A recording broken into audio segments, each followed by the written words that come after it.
Talks with Damon on location in Hollywood, California. And my wonderful guest today here in the tub is Cuddles therapist and now author Ayité Okyne. Didn't say your name right. Correct. Okay. Ayité is the author of this amazing new book, which I want people to get. It's just coming out now in 2025. On Being Seen, Chronicles of a Touch Intimacy Therapist. We're going to talk about what a touch intimacy therapist is and what this book is about, because it's amazing. And what you're offering to our world, especially today, is so important. Right. Before we talk about that, I want to know, Ayité, what do you like most about your body? Let's see. I think I love my smile. Yeah. Show the people. Show the people. That's a great smile. Do a lot of therapy just with that smile. Yes, I think it's disarming, and I think I don't look myself without the smile. Yeah. Yeah, so I love my smile. Do you ever catch yourself in the mirror not smiling? Or saying like, who's that guy? When I'm not smiling, I always wonder, it's like, you need to smile. Yeah. Smiling doesn't take very much and it makes you feel good. Yes. Yeah, so I love my smile. Yes. Yeah. Okay. Yeah. Anything else you like or appreciate about your physical appearance right now? I think I like my body proportions. Yes.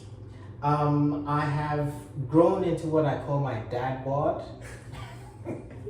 Hey, dad bods. And I still like my body. Yeah. It's not the way I used to look when I was 25, but I still love it. How old are you now? I'm 53. All right. Oh, me too. Yeah. Oh, Good. I love being 53. Yeah. Yeah. 53 is great. Yeah. Yeah. So I love hearing about people at all ages feeling grateful and good about our bodies and our proportions. Because I think so much of the world around us, both in the queer community and in the general community, at least in the US, is geared towards you shouldn't like your body, there's something wrong with you, and you should try to spend money to fix something that doesn't really need fixing or shaping or scaping or whatever. Yeah, because we're sold a certain optimal body type. Yeah. And we all try to achieve that. But all of us are very different. Yeah. Each of us has their own body type, and it's all beautiful. I see hundreds of bodies all the time, and everybody is beautiful. Everybody has something beautiful about them. You just need to be open to seeing what it is. That is a beautiful way to see it. Yeah. And I often feel here in Los Angeles that something about the industry here really works against that. But I agree with you. I mean, I see bodies of anyone is beautiful. Now, that doesn't mean I'm attracted to every single body. Exactly. But all the human body itself in its natural form is a beautiful, magnificent object. Absolutely. But then the environment, the culture, I think here in Hollywood, the industry tries to tell people otherwise. Yes. It is like, this is what is beautiful. This is what you should look like. But that's not always achievable. And you're not even meant to be that way. Right. So just appreciate what you do have. Find out what you find beautiful and celebrate it. Yes. So that's what I do. I love that. Okay. So let's talk about the Cuddles therapy and how you are helping and serving our community. Okay. So what is Cuddles? What is Cuddles therapy? So cuddle therapy really is using the modality of touch to help people who might be touch deprived, who are looking for affection, people who might be depressed or lonely or have some trauma or even PTSD. Because what happens is when we touch people, the body produces more of a hormone called oxytocin. And oxytocin gives us this feel-good energy, and it just improves our mood. So touch and cuddling help all of that. It also helps reduce a hormone called cortisol, which is our stress hormone. So cuddling and touch helps reduce stress. It also helps with heart rate and blood pressure and all of that. But we won't go into that right now. But touch and cuddling have tremendous health benefits. It really does. Yeah. So if one has too much of cortisol going through their body, Yes. they could be at greater risk of... Well, stress increases your blood pressure. In just not good for the body. Right. And so having to lower the cortisol level is actually good for your body. Right. It regulates your nervous system and all of that. And it just makes you be more healthy. Yes. It gives you some wellness that you otherwise wouldn't have. Right. Yeah. So lowering cortisol levels is really important for the body. Yes. And then you also mentioned there's a lot of emotional, mental health benefits. Absolutely. Of regular touch, regular oxytocin. Yes, yes. Because we are built to be social creatures. I always use this example of monkeys. You always find monkeys touching and playing with each other and picking out things. And it's all because it's good for the body. Yeah. Human beings are just like that. If you go with long periods without meaningful touch, you begin to see the effects of that. Now, you can become irritable, you can become depressed. There's so many different ways that lack of touch can show up in your life. Right. And we want to reduce the incidence of those. And that's why I tell everybody, find little ways to get touch with people. And you can find touch in so many different ways, like hugging people to say hello, going to the barber, getting your hair washed, getting a massage, cuddling with a pet. All of those things help. Yes. But none is as good as meaningful, intentional human touch. Yes. That's very important. So without it, we can feel touch starved. Yes. We actually call it touch deprivation. Deprivation. Or skin hunger. Ooh. Yeah. And then someone who is touch deprived or Yes. dealing with skin hunger may present irritable, Yes. depressed, Yeah. and come to treatment saying, I feel very lonely. Yes. And loneliness is a very insidious thing, because it has been shown that loneliness can be as serious as smoking 15 cigarettes a day. And that's the effect it has on your body. So I always ask people, like, try and make connections. For me, in my business, connection is a very big thing. Making connections with people, meaningful connections, that's what's important. How do you do that? People might be like, well, that sounds good, but how does one do regular sources of touch and care in their lives if they don't have that? So there are many ways, and I outlined some of those in the book. You can go to dance lessons, yoga sessions. There are actually other groups where they focus on touch. You can find those in many major cities, but even with people you interact with, touch them. Yeah. And make it meaningful. I'll ask all of you viewers, like, if you touch yourself this way, let's do it. Just touch yourself very casually. It feels very different from touching yourself slowly, lightly, and intentionally. Your body registers it very differently. And that is what you're looking for. You're looking for meaningful, intentional touch. Am I doing it right? Yes. Just gently, so slowly with your fingertips.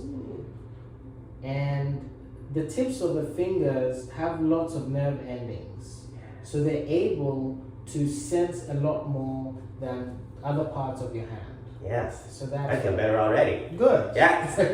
Yes. Yes. It's a wonderful thing. Yes, it is. So we're wired as social animals, Right, to be able to gain benefits in oxytocin from gentle, consensual touch together. Absolutely. But that's exactly how we're wired. Yes. It seems to me that so much of the way we talk about the body, or the way we even use the body, is usually in terms of something very goal-directed or oriented. Yeah. So like sports sometimes offer contact, right? Yes. And we're going to talk about men in general, but it seems like a lot of men who don't know how to ask for gentle, consensual touch may get it through some sort of contact, aggressive sport. Yes.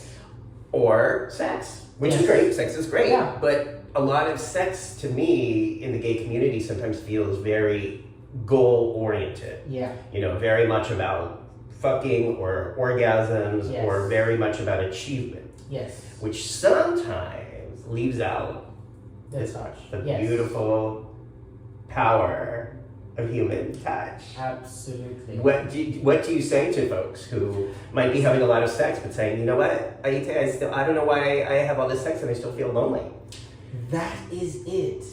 You can have as much sex as you can or want, but if you're not getting intentional, meaningful touch, you will still be craving for more.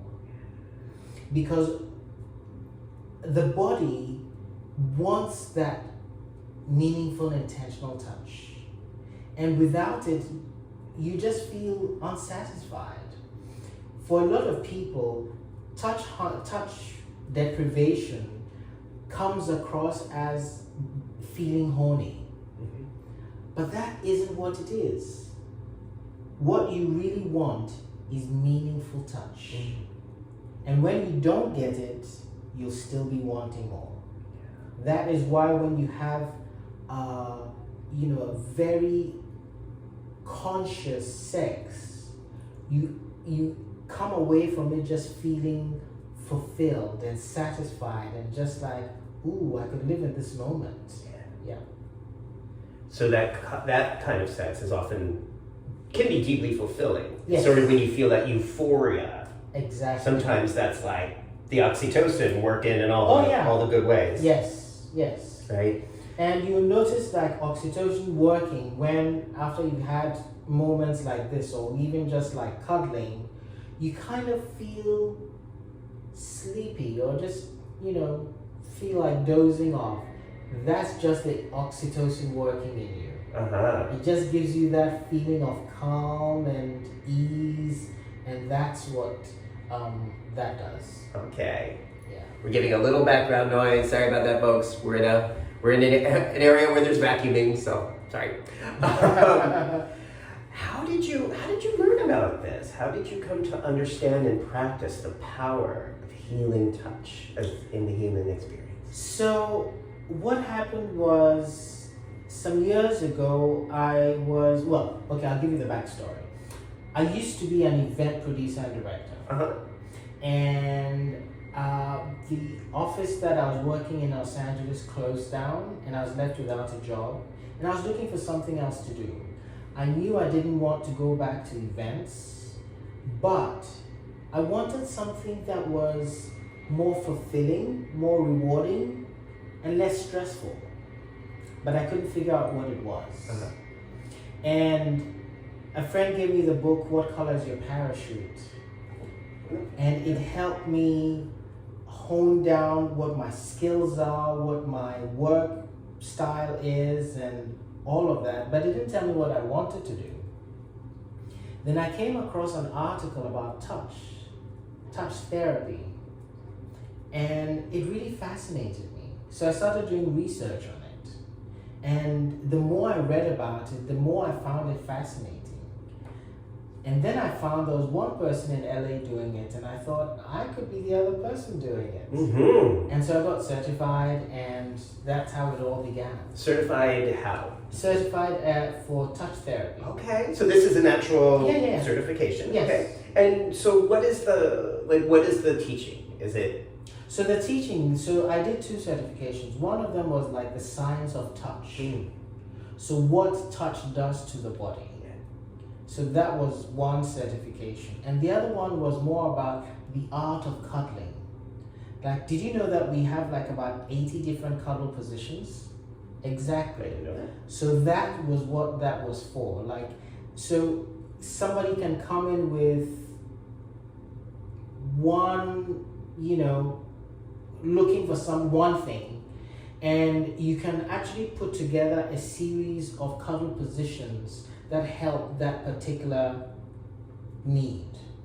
And somebody comes looking for, say, affection or looking for grounding, and there are different set of cuddle positions that you can use. Wow. So that's what that was about. Okay. So you learned about that? Yes. And then you started a practice here. Absolutely. How do you begin a practice doing cuddles therapy? Very difficult, because cuddle therapy is still a very new thing to a lot of people. Yeah. And so there is some resistance. For some people, it's, I don't want to cuddle with a stranger. For other people, oh, that must be sex. And it's none of those things.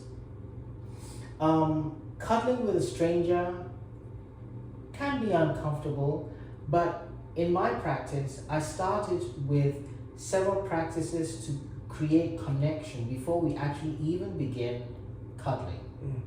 So we could do things like some soul gazing and start with that and just begin lightly touching. And I usually start with very low contact cuddle positions, and then we work up to deeper cuddle positions so that you feel more comfortable. So you don't just go spooning with a complete stranger. That doesn't happen. So yes, and I set up a website, and that's how I started. Yeah. So people started finding me online and booking for services and so on. So that's pretty much how it started. But it's still very difficult because it still needs a lot of education. Right. So you're doing a lot of educating your clients. What yes. this is, what this isn't. Yes, and educating the public. Like, when somebody comes to me, for example, they need to sign an agreement about conduct. Mm-hmm. So we're cuddling clothed. This is not a naked session. And then we are going to keep our clothes on. And that's what we're going to respect. And I'm also going to we also go through consent and boundaries before we begin the session. So we talk about all of that before we begin. Like, if you don't like your hair being touched or your ears being touched, I want to know about that. Yeah. Beautiful. Do you ever get people who say, well, I don't want to wear clothes? Oh yeah, all the time. How do you manage that? Well, unfortunately, I keep clothes on because it's a very slippery slope. Yeah. And this is supposed to be platonic cuddling. Mm-hmm. So we want to keep it platonic. We want to keep the focus on the benefits of cuddling and not being sidetracked into something else. Okay. That's why the clothes are on. Okay. Yeah. Can that oxytocin be accessed with clothes on as well as it can be when it's just skin to skin? Yes, it can be. It can be. Skin to skin is better. And so I try to create a lot of contact with skin, the available skin on the body outside of the clothes. But even with clothes on, the oxytocin is being produced. Right. Okay. So that oxytocin is accessible. Absolutely. And it can flow even with clothes are on. This doesn't have to be a skin to skin close off event for people to really receive the benefits. Correct. Can you say, like, what are some of the not so positive experiences you've had as a cuddles therapist? if you can, I don't know.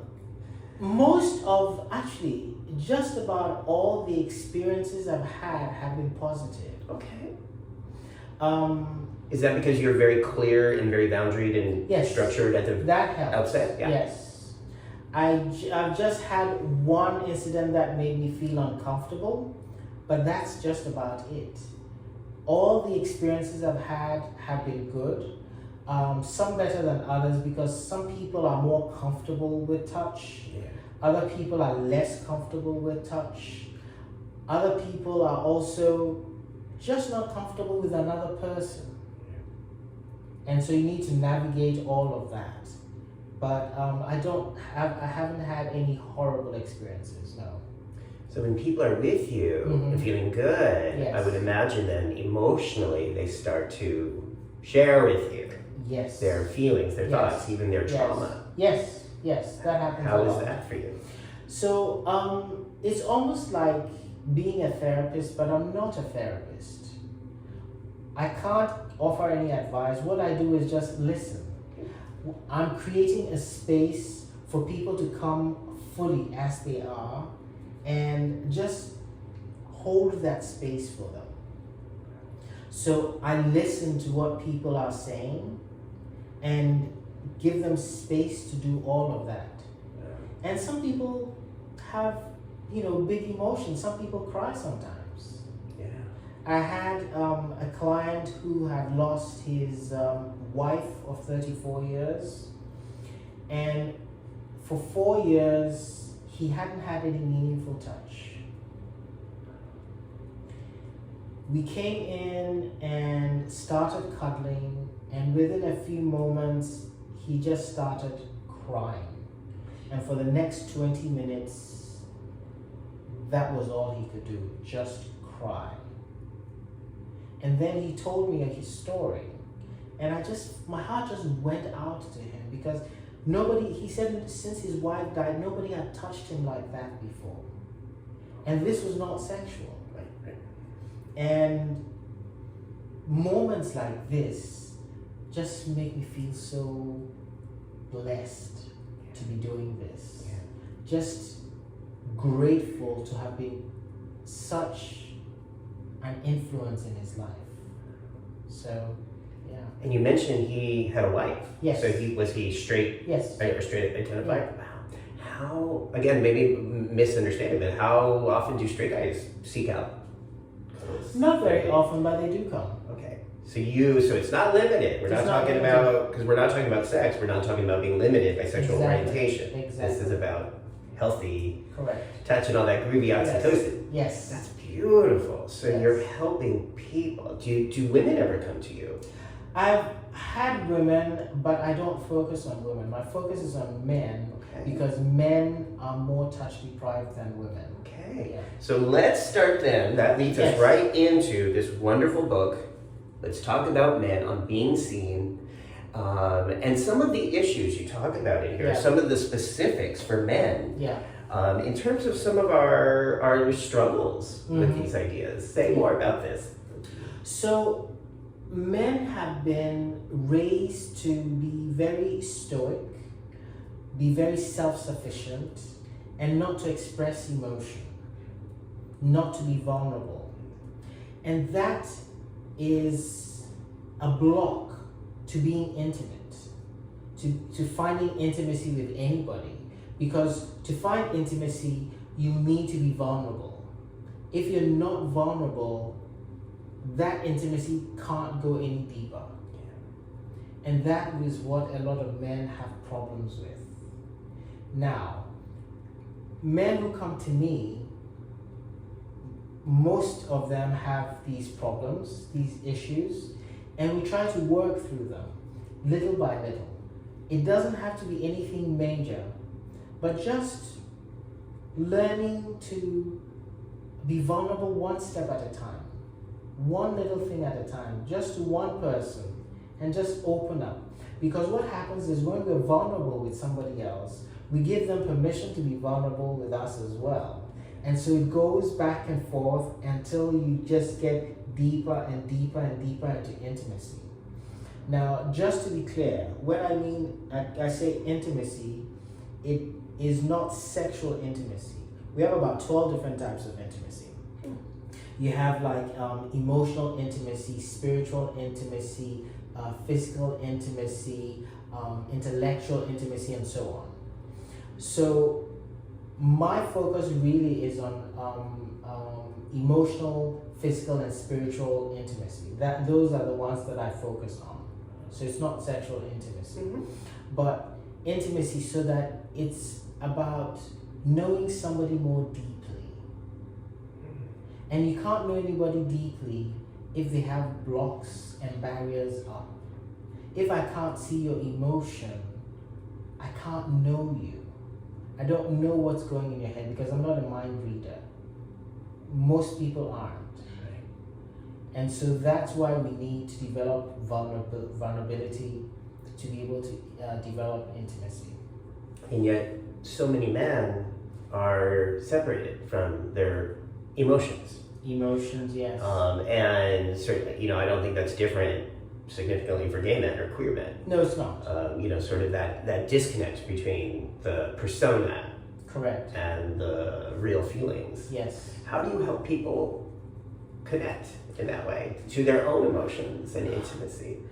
That's a tough one, because everybody comes with a different story.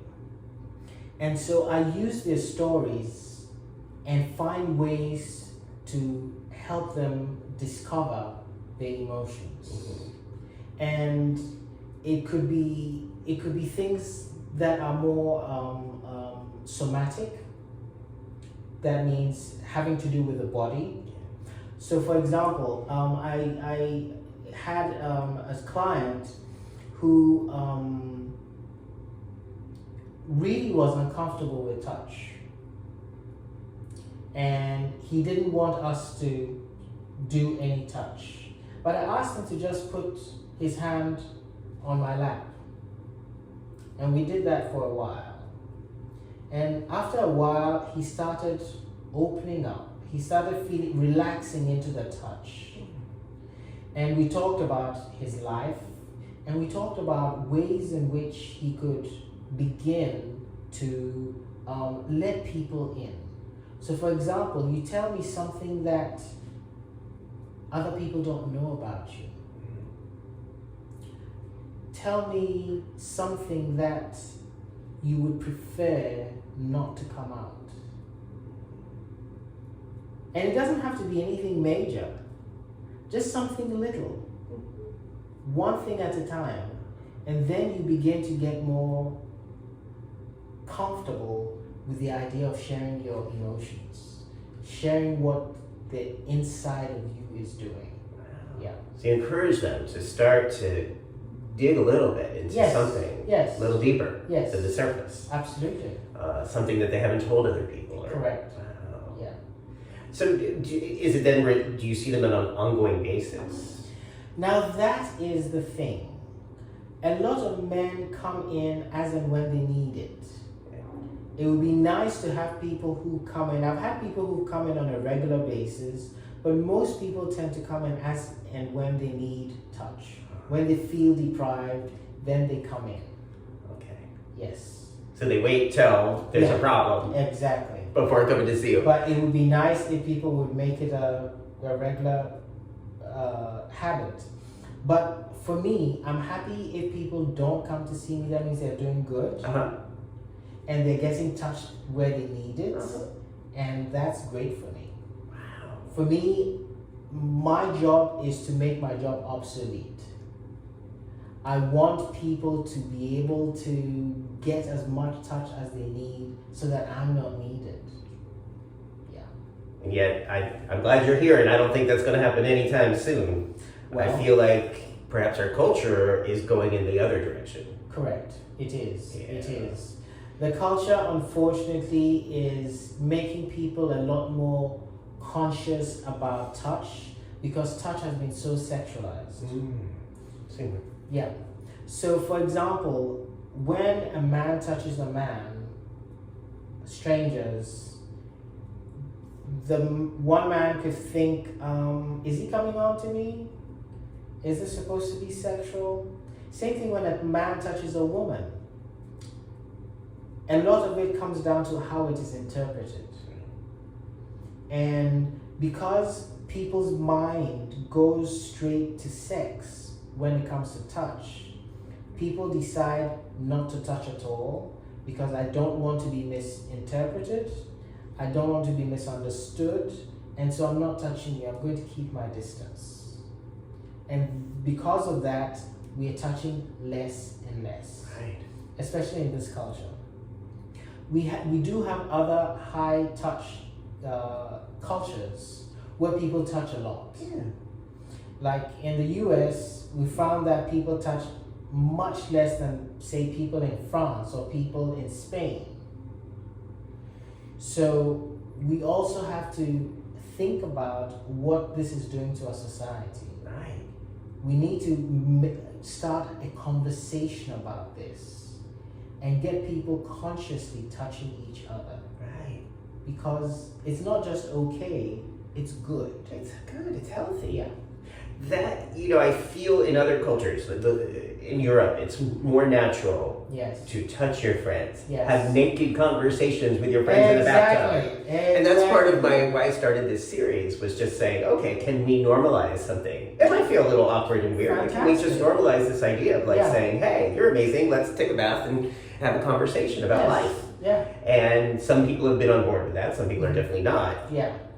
But I think for a lot of Americans, that has been a barrier. The body dysmorphia has been a huge barrier for some of the guests who have wanted to be on here. Yeah. And also just that idea of not being able to separate nudity with goal-oriented sex. Yes. It's like those, again, not accustomed to seeking connection and touch that's not goal-oriented. That's correct. Penetrative sex. That's correct. So men, I feel like straight men especially are having a really hard time with this idea. Yes. And I say straight, like some of the straight men I know or some of the straight men I work with in my therapy practice in New York are terrified now of approaching a woman or, touch or just casual hugs. Yes. Because they don't want to be Me Too. Yes, exactly. Exactly. What do you think about that? It's unfortunate because I take the Me Too movement very seriously, but we also have to be careful of not throwing out the baby with the bathwater. Yeah. Touching without consent is not okay, but doesn't mean that we don't touch at all. Yeah. That's the difference. So finding that nuance. Yes.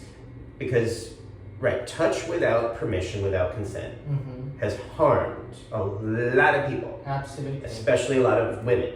Correct. And we do not want to ever repeat or replicate that. That's right. At the same time, weaponizing touch. Yeah. Or canceling people because they are seeking touch. Yeah. Is not the way to go either. Right. That is hurting people too. Right.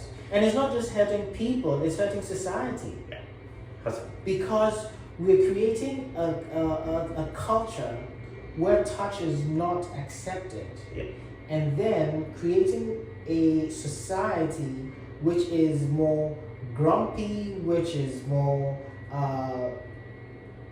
impatient, which is more, what's the word I'm looking for? Tolerant. Yes. We become more intolerant. Yeah. And that's what it's doing to society. Right. Because when we have not enough oxytocin, I think then that can impact how we connect. That also limits our ability to feel empathy and compassion. And then to act in ways or vote in ways which are, say, well, what happens to that group doesn't impact me. Yes. And I think there is a through line. People may disagree, that's fine. But I really think there is a connection to be made between lack of oxytocin and and acting in ways, in othering people. Yes. And voting in ways, or voting for policies. Correct. Which other people. Yes. There's less empathy, and that's not good for society. Right, and we are seeing, I feel like we're seeing the impact of that now. We're in early 2025 doing this interview, and boy, do I feel like, and we're both 53, I feel like I am seeing this manifest more so than I've seen in my lifetime in this country. Oh, for sure. Yeah. So we really need to start conversations about touch. Yeah. We need to start normalizing touch. Yeah. And nudity. Oh, okay. Well, that's my thing too. No, I've run a nudist group. Like I've founded and run a nudist group. Let's talk about that. Okay. So I went to my first nude beach. I think it was in 2011. And I was terrified going in. I was like, oh, I'm going to be showing my body to all of these strangers, and it's... But by the time I walked halfway through the beach and found a place to go with my friend, another thing, I was like, all right, I haven't been naked with this friend before and we're going to see each other naked. That's going to be weird. Tell me about it. Yeah. I know. And so my plan was I was going to take off one item of clothing at a time, and then when I felt comfortable, I'll take off my underwear. Mm-hmm. By the time we got to our place and set up, I was the first to get out of my clothes. I thought it was just the most beautiful thing ever, and just feeling the breeze on my skin, the freedom, I just thought, oh my goodness, this is amazing. And that opened up a whole new door for me. And a little while later, I was in a nudist household. My roommate and his partner were nudists as well, and we just had a nudist household, and that was great. And so when we're having visitors, it's just like, all right, this person nude or textile, and we'll have to decide whether to wear clothes or not for that guest. But that was fun. Wow. Yeah, and when I moved back to Los Angeles in 2014, I was looking for a group of people that I could do that with. And so I decided I'd start my own. And so I started that back in 2015, I believe it was, 2016. And it's grown and grown and grown. Now we have hundreds of members. And when you say grow, like, where is this a in-person gathering, or yes, in-person people's gathering. houses, or? Yes, so I used to host most of the gatherings in my home. Like every month we'd have a gathering, and we have the big gatherings, and we have smaller gatherings like movie nights or game nights, and then we were on Facebook, and of course Facebook started clamping down on that. Right. So we moved on to another platform where I created an app, and so that's where the group lives now. Okay. And actually, even today we're having an event. Oh. Yes. Thanks. So it's nudity needs to be separated from sex and sexuality. Right. So when you said like dozens of guys, hundreds of guys together. Oh yes, we usually get between 20 to 36 people coming at a time. Wow. Yeah. Now again, I think the question I have, a lot of people, you get 20 to 30 naked guys together. Yes. Someone's going to get a hard on at some point. Someone's going to get a boner. Okay. What does that mean? Or is anyone like, oh my God? No, it's not an oh my God moment. Like, erections are normal. Yeah. Men get erections at the most inopportune times. And it's just like that. You get a boner, it's going to go away. Yeah. So it's not really encouraged to act on it. This is not a space. This is a social nudist gathering. Does anyone ever push the boundary and start to?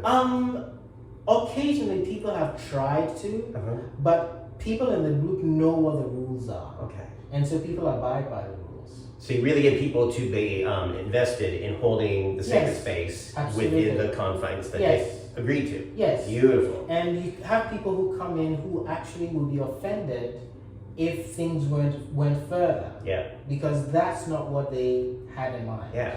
And you make them uncomfortable. Is there non-sexual touch, like oxytocin stuff going on? Okay. There is a lot. So that's permitted, but just not. It's not sexual. Sexual stuff. Yes. That seems like sometimes a difficult barrier. Yes. Between healthy, between, as we were doing, soft oxytocin, and then sometimes people get turned on and wanting to do something about that. Right. You may want to do something. You can do it after the event. Okay. So take the person home. Okay. So it's letting them know you're not shaming anybody for being sexual or turned on. No. Like, this is not the space here and now. You do this, or whomever, wherever, on your own. That's correct. Beautiful. That's correct. And so, I mean, it seems like then you're holding energy for this. You're holding space for this. Oh, yes. What's that like for you? I mean, it seems like you're doing a lot of giving and holding energy with people. How do you take care of yourself? That's a good question. How do I take care of myself? Well, I found that even though I enjoy being around people, I enjoy creating space for people, I enjoy bringing people together, I'm very much of an introvert. And I need my me time to recharge my batteries. And so a lot of time it is just being alone, having some quiet, and using that time to recharge. Because being around people drains my batteries, and I need to recharge them. So, as a, you know, a lot of people in my group know that when I hit my, well, first of all, the events have an end time. When is that end time? It's time to go. And I've hit my wall, need to pack up, and then shut everything off and have my quiet. That's my routine. Wow. Yeah. Wow. That's so wonderful to know that. I am similar, and it's always a balance. Yes. Right? Holding space for others, which I love doing. Yeah, and I really get a lot in my heart. I get so much out of that. And I also have kind of an off switch where, okay, it's like now I live alone, I need my own space, I need to close the door, recharge. Yes. And if I'm out of balance in one of those areas, I feel it. Yeah, of course. Yeah. Of course, So it's constantly learning that. Yes. And constantly being aware of your body and being aware of yourself. Yeah. That is very important, because if you don't focus on it, you just get lost and just lose all your energy. Yeah. Yeah. Going back a little, what happened during COVID to your practice? How did that work during a time when we were being told not to touch each other, to stay away from each other? That was very difficult. I had to stop work, and I lived alone, and so for a year and a half I didn't touch anyone. What? Wait, you were touch deprived for a year and a half? Yes, and I was just like craving touch. It was difficult. But what I did within that time was I started learning about Tantra. And so I took courses in that, and then I began also giving workshops on Tantra, online. Okay. All of this was online. Okay. And then when things opened up, I started giving workshops in person. Yeah. But you went a year and a half. Mm-hmm. What was that like? Oh my goodness. It was...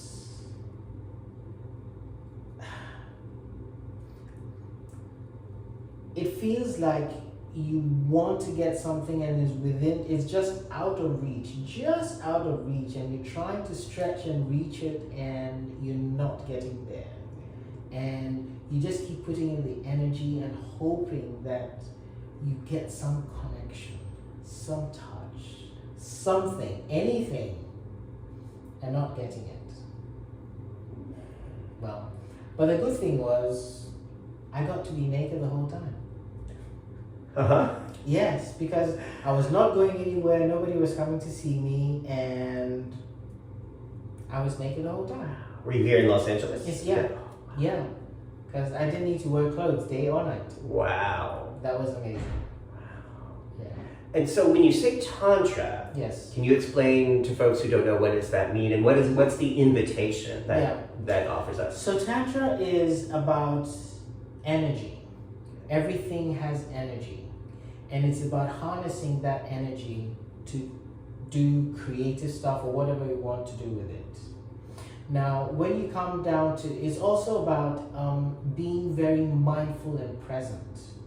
So it's things like, for example, if you're eating something, focus on your chewing. And as you chew, focus on all the different flavors that you can taste. Come down to that minute detail. You're that present. So it's not just chewing your food and eating and just swallowing it, but just paying attention to every little thing. So that generally is Tantra. Tantra is about it's a Sanskrit word for weaving. So it weaves a lot of different principles. Now, in Neo-Tantra, which is what most people in the West know about, that is more sexual. They just took one little aspect of Tantra and focused on that. But that still keeps the tantric spirit there, because it's all about mindfulness and presence. It's about sensuality. It's about eroticism, and so on. And people think, tantric is just like sex. Tantric is not just sex. And actually, sex is a very small part of it. Yeah. And sometimes it's not a part of it. Exactly. Or certainly not. I mean, it can be kind of. I think people in the West have heard about Tantra, like in the 80s, Sting, the singer, was talking about Tantra a lot, because he was talking about being able to fuck without coming. Yeah. And that's sort of how I heard like that term. Yes. It's edging. Yeah. It may or may not have anything to do with that. No. We're talking about, I think you're describing a way of being present and aware and available. Exactly. For sensation. Exactly. Yeah. Exactly. And that our bodies are so wired to experience pleasure, but we usually don't talk about that. We don't just talk about it, we don't even focus on it. Yeah.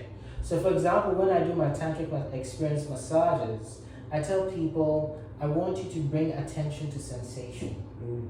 So I'm going to be touching you in different ways, and I want you to focus on the sensation that you feel. It does two things.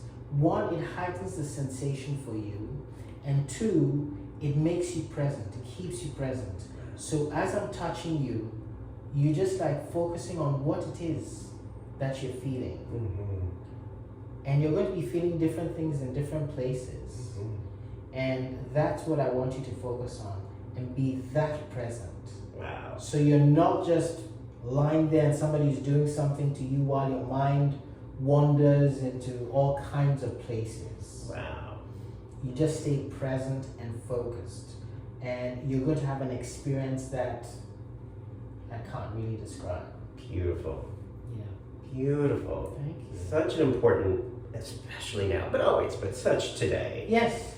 During these times, Yeah. I believe it's so important that we think very, very seriously about prioritizing our body, mind, and spirit. Oh yes. Oh yes. And I have been talking. More than one person recently has been telling me, "Well, I feel guilty about feeling good or about feeling relaxed during these turbulent political times when there's so much pain." Yeah. And what would you say to that if someone says, I love what you're saying, I just feel really guilty right now if I feel good? Feeling good is what life is about. That is pretty much, I would say, the purpose of life. Finding pleasure.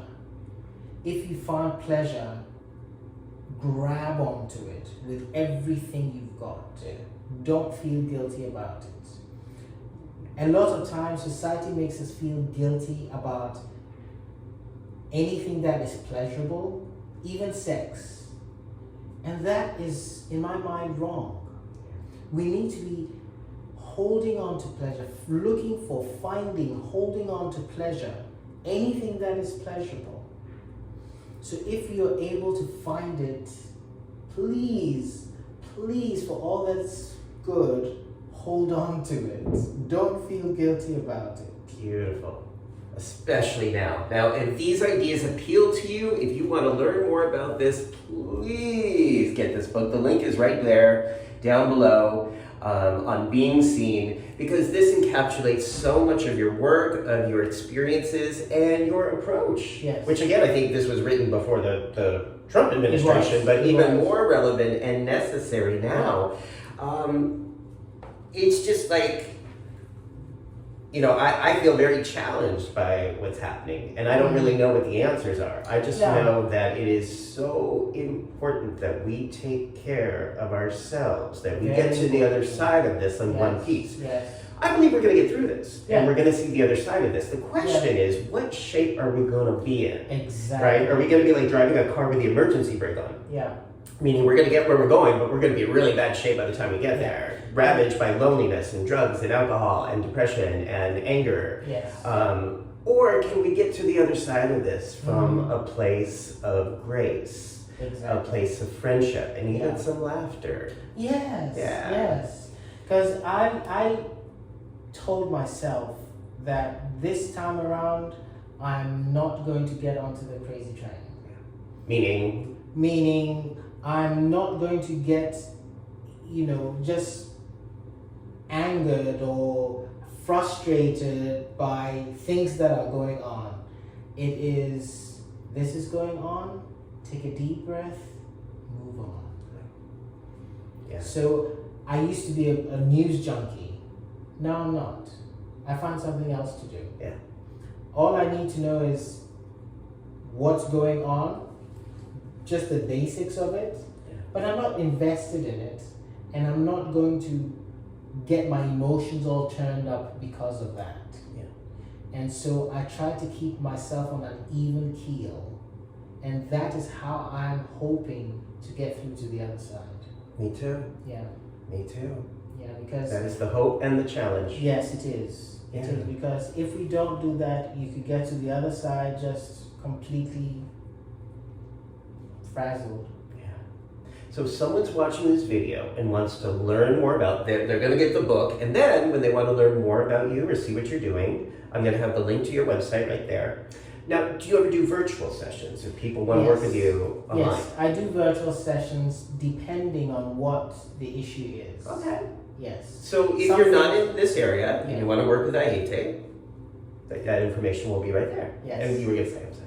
No, I was going to say, I forgot what I was going to say. Depending on the issue, yes, someone's in a different state or... Yeah, some things require actual physical practice, and that would be in person, but other things we can do virtually. Great. So, yes, just check the website. Great. And if someone watching this is in an area where they're like, that's a great idea, I want to create a safe, naked, connective, oxytocin-centered, non-sexual place, and don't know how to start, how would you suggest someone do that? Can they ask you, or would you suggest is there somewhere online where someone could be like, this doesn't exist in my area the way you did, and said, I want to start this because no one else is doing this? Yeah.